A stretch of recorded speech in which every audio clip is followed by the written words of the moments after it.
The NBA is loaded with young, talented players, but unfortunately, not all of these players end up living to their full potential, and some are even out of the NBA within a few seasons. So, in today's video, we'll talk about 3 players who I think need to have a big breakout season this year if they want to live up to their full potential, to their talent. Anyways, let's get right into it. Thank you guys so much for tuning in. If you are not already, please make sure to like this video and subscribe to my channel. It goes a long way in showing your support and I just really appreciate it. But anyways, getting right into things, the first player we are going to talk about in today's video is Michael Porter Jr.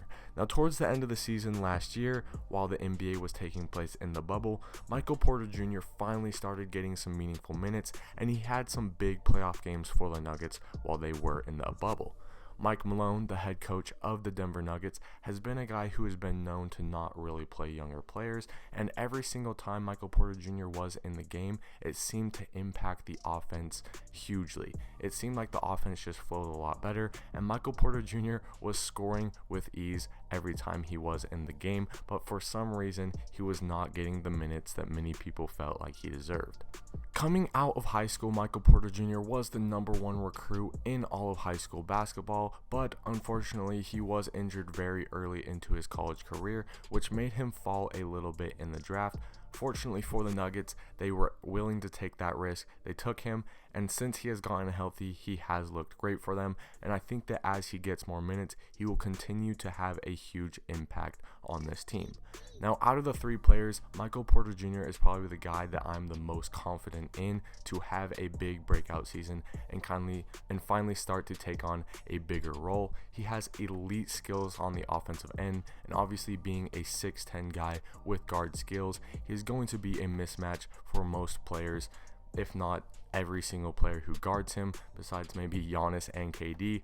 But for the most part, Michael Porter Jr. is going to have a mismatch no matter who is guarding him.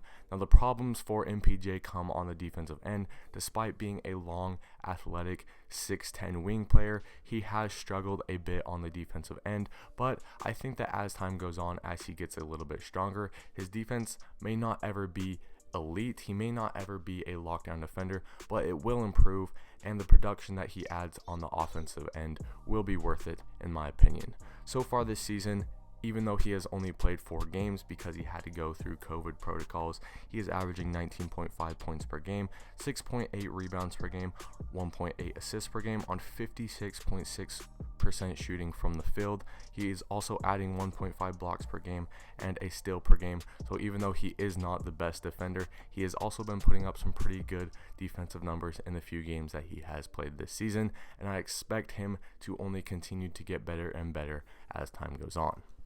The second player we will be talking about in today's video is Cam Reddish. Now, Cam Reddish is a guy who has all the tools in the world to be an elite player on both ends of the floor. Since he was in high school, he was getting comparisons to elite 3-and-D players like Paul George because of his elite skills on both the offensive end, scoring the ball, as well as his elite length and size and quick hands on the defensive end. He has a crazy smooth shot from the 3-point line and all-around great scoring skills and ball handling skills.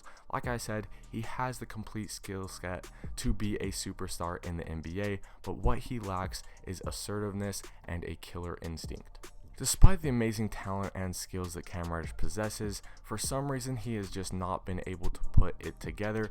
Even in college, he really wasn't as good as many people thought he should have been, and in his first couple seasons in the NBA, he also has shown glimpses of being great, but for the most part has been very inconsistent and honestly just not as good as people thought he should have been.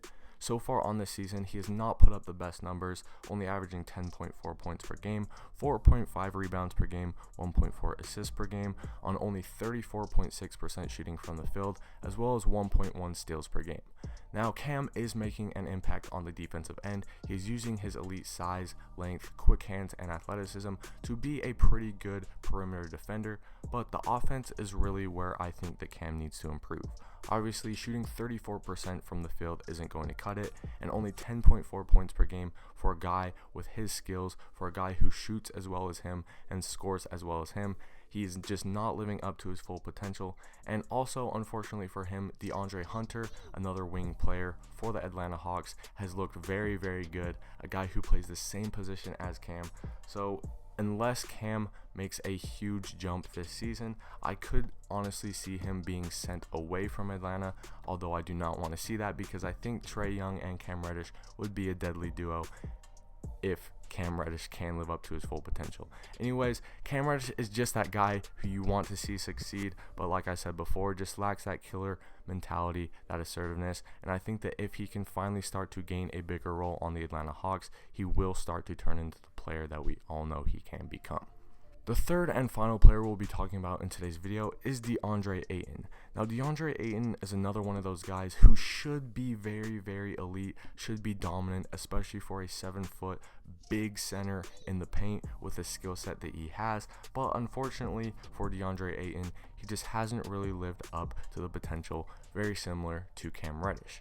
Now, DeAndre Ayton is a guy who a lot of people think could be that second star aside Devin Booker, and while the Suns have looked very, very good this season, DeAndre Ayton has been one of those guys who has been a little bit disappointing. So far, he's averaging 13.4 points per game, 11.4 rebounds per game, 1.8 assists per game, on 61% shooting from the field, as well as 1.1 blocks per game. So not the worst stat line ever, but the scoring is really where I think he needs to improve. At only 13 points per game, he's averaging less than he has in the past 2 seasons, and it really is not because he is just missing shots. Like I said, he's averaging a 61.2% field goal percentage, so he's making shots at a very high clip, but similar to Cam Reddish, I just don't think that DeAndre Ayton is assertive enough. A lot of people, like I mentioned before, think that he could be that second star aside Devin Booker and really push the Suns to where they need to be, but he just hasn't really taken on that bigger role yet, despite having all the skills to do so. In my opinion, he needs to become a legit second star if the Suns really want to become legit title contenders. They have the veterans, they have the superstar in Devin Booker, and they have the other role players around him.